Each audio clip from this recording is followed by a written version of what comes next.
госпрограмме развития сельского хозяйства на 26 год подано заявление 92 проектов. Есть 92 проекта, они лежат в Министерстве сельского хозяйства. Сейчас идет доработка этих проектов. Ну и в ближайшее время правительственная комиссия будет рассматривать эти проекты. Сейчас новая комиссия и все.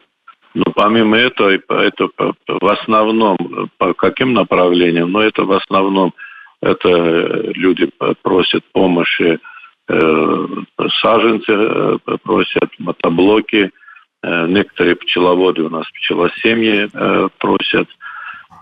Но кроме этого, у нас в районе, благодаря администрации района, мы оказали помощь семьям погибших инвалидов Отечественной войны народа Абхазии, 164 семьям